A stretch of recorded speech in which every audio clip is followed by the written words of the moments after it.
So we call, and the river is a 6, and I decided to lead 3/4 pot, and I led here for different reasons.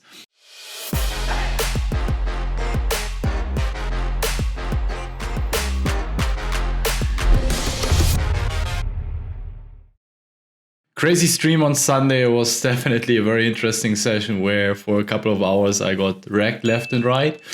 However, I managed to get a deep run in the 10K millions, day 2. Today's Monday. I'm going to streaming it tomorrow, Tuesday. So it depends on when we upload this. I try to get it uploaded on YouTube as fast as possible because here I want to review a hand that was truly epic. I took the so-called fish line, check call, donk river. And I want to be looking into the GTO, if this is an approved line, if this makes sense, if we can generate more EV. Remember, guys, we're not going to do this study purpose to think and to jerk off on our GTO skills. We want to be playing our best possible game that is exploiting our opponent's tendency or that makes sense in real life. We not want to be GTO warriors. And yeah, so I felt in game actually very content with my line. If you remember the infamous 3 deuce and diamond hands, and I'm gonna play the hand so you know what hand I'm talking about. So that was the 10K on Partypoker under the gun. I forgot the name. Who was it against? I think Watson, against Watson. So Watts, he opens button or small is not in play. I don't know why his whole cards are still there. He bets very small into a pot of 35K. Yeah, like 15% pot. I think it's fine. I call. Turn is the jack and clubs. He bets again. And this is where I got a little suspicious because I think once you bet the flop so small, I mean, it's not necessarily like a super great card because we're also going to be improving to a lot of like jack 6 suited, jack 4 suited. But I think it's still better for his range, of course. And we're also going to be improving to, a lot of pair plus draw, right? We have our like ace high floats with clubs like ace 5 clubs, 6x in clubs, 4x in clubs, which have a lot of equity. Nevertheless, we call. The hands I would be raising would be like 10-9 and diamonds, perhaps check shoving. Yeah, check shoving 10-9 clubs, king 10 diamonds, king 10 clubs. He's going to have a lot of ace high barrels. So yeah, maybe we get him off a weak queen, something like queen 9 and hearts that is really going to be struggling against our check jam. And then he's going to have hands like ace 10, ace king. So yeah, we get him off a bunch of equity. And if the money goes in, we still have good chances to hit our hand. So this is probably a spot where you want to be playing very aggressively with your combo draws. You don't want to be check shoving deuce 3 in diamonds because he's still going to be bet calling a hand. If he has king 10 in clubs, king 10 in diamonds, he's going to be bet calling, or ace king in clubs. So if you have king 10 in clubs or king 10 in diamonds, it's less likely that he has one of these draws. So we call, and the river is a 6, and I decided to lead 3/4 pot, and I led here for different reasons. First of all, he's going to have loads of 10-9s, king 9s, 7-8s, 8-9s, maybe not 7-8 with that stack size. But he's going to be barreling this card a lot with his Broadway hands. So I decided to lead to make him fold these hands, and he has a bunch of them. I was not sure about my sizing. I think in hindsight, it's still totally fine. It's not the perfect sizing. And he decided to bluff catch ace king. We don't see it in the replayer, but I think it's a good bluff catcher because he blocks ace 6, king 6. It doesn't really make too much of a difference if you have ace queen or ace king in this spot from his perspective. We're not going to be bluffing something like king 10. I'm really just going to be bluffing my bottom draws where I immediately fold out his better draws, which he has a lot of combos. So he was aware of that fact. And that's why he's an excellent player, because he knows that if he only calls his made hands, I'm going to be making huge profit with my bluffs. So we are going to be having all the 6x in clubs. And we're still going to be calling some like 6-7 hearts kind of hands, like a6, king6 with a certain frequency. I'm definitely, this is a turn spot when he bets 3/4 pots or 2/3 pots, pot size. I'm still going to be calling some 6x just because it's such a dynamic board. And he's going to give up a decent amount of the time. If there's a queen on the turn, river, he's not going to continue bluffing. If there's a jack on the river, he's not going to continue bluffing. If there's a 5, a 7, which improves our range, he's going to slow down with his bluffs. So you should not be afraid to call your 6 once more. And since this card also reduces his, he's not going to be value betting a hand like queen 9, queen 10 anymore. I think this would be way too thin. He's splitting against any queen. And then against a good player, he's still going to find hero calls with ace king. So it makes a lot of sense to bet your weak draws. I choose this sizing because I didn't see myself having a lot of bluffs. I think from a more practical standpoint, I was like, well, I have 7-5 diamonds, 3 deuce diamonds, perhaps 5-3 diamonds, but 5-3 diamonds I might also be raising on the flop. Like maybe 8-9 diamonds. So we talk about 4 or 5 hands, right? And 6x in clubs are already a6, king 6, 10-6. I mean, I'm checking my boats. I definitely want to be betting most of my 6x because I can easily bluff catch with my queen x. Maybe 1 or 2 combos 6x I'm going to be mixing in, but if I have a queen, I don't need to be balanced with my trips. So if I have queen 5 and hearts and he bets, I can still opt to hero call because he's going to have all the 10-9s and king 10s, right? So here on the river, don't fall into that fallacy and think like, oh, I need to also have a bunch of trips in my checking range. That's not true. We want to overtake the betting lead. And so I'm going to be betting most of my 6x. And then I still have low frequency. I'm surely going to have king 6, a6, continuing decent amount on the turn. 6-7, 6-8. Don't want to be having the 10-6 or 9-6, I think. So yeah, you see I probably have like, I don't know, 15 value combos.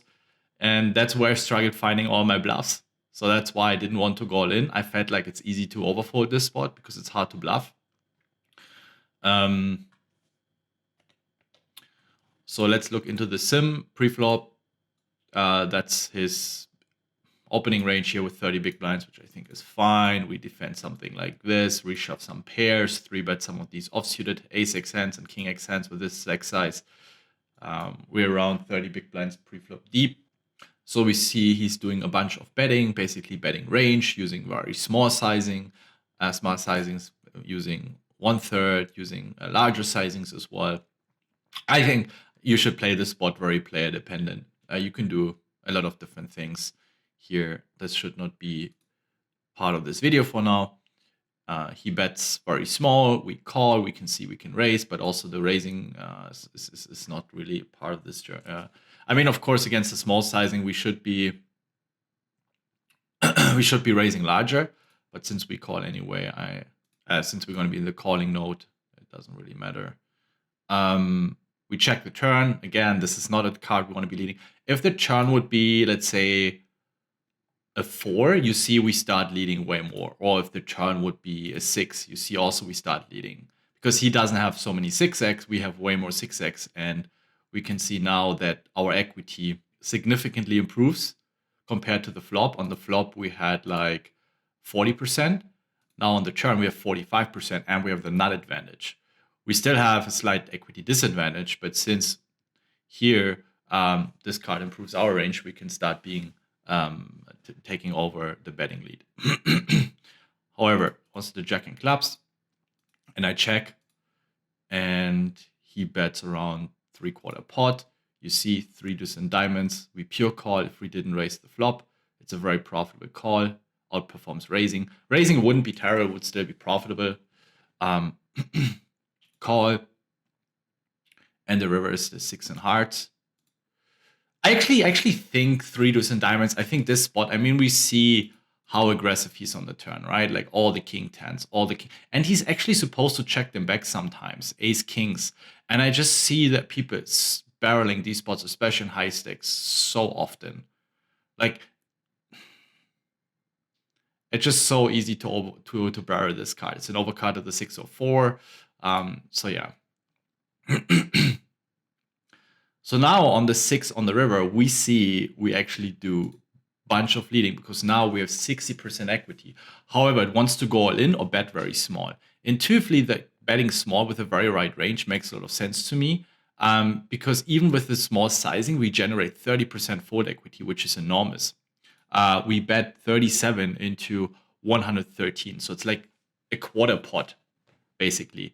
But since our opponent really struggles with all his king tens, and he's actually supposed to bluff raise those a lot, with a very high frequency.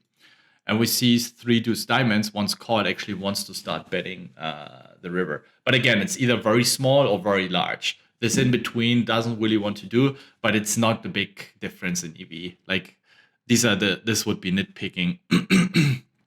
You're still gonna make somewhere around 7 big blinds with your bet here if you bet the sizing I have chosen.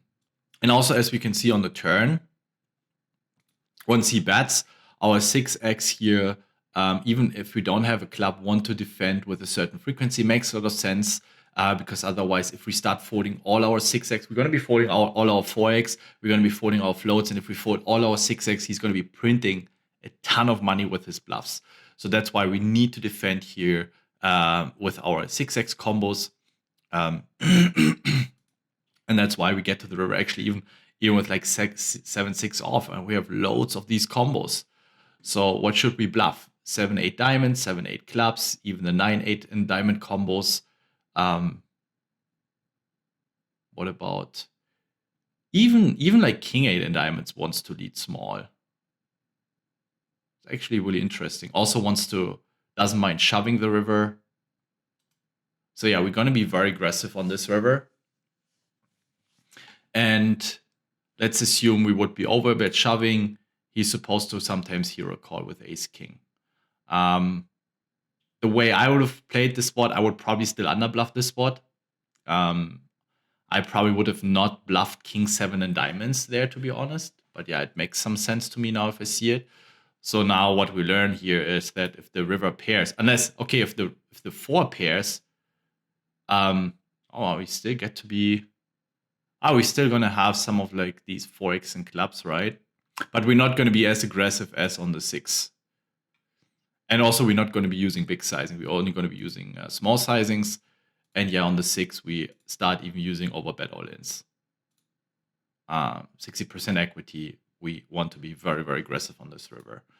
So I feel very happy that I took this line. I think a smaller sizing would have probably been better. Around like 30%, 25% pot, even 40% pot is fine. You shouldn't be too nitpicking on these sizings. I've seen a lot of guys in the chat. Yeah, you should go always all in with your value and bluff. No, you should not. You can use different sizings and play the spot the way you think makes the most sense, and then analyze. So if the river card pairs and you still check call some of these middling cards on the turn and the river pairs, you should be very, very aggressive. As we can see here, he would not be value betting queen 9 or queen 10, queen 8. He's supposed to check it back.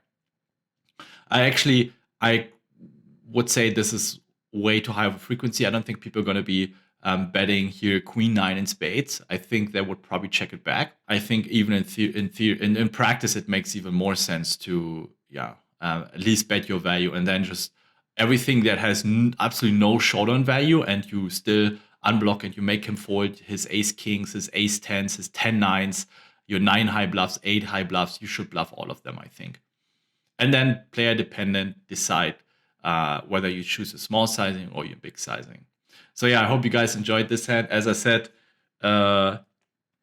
he called me down with ace king. It doesn't show on the replayer. But yeah, hopefully next time I get the fold. And once again, thank you so much for the support in the stream. And if you enjoyed this video, then hit the like button, helps the algorithm. It's going to put out the content to more people that can see my shit face and analyzing hands. So yeah, I really appreciate the support, and then see you guys next time.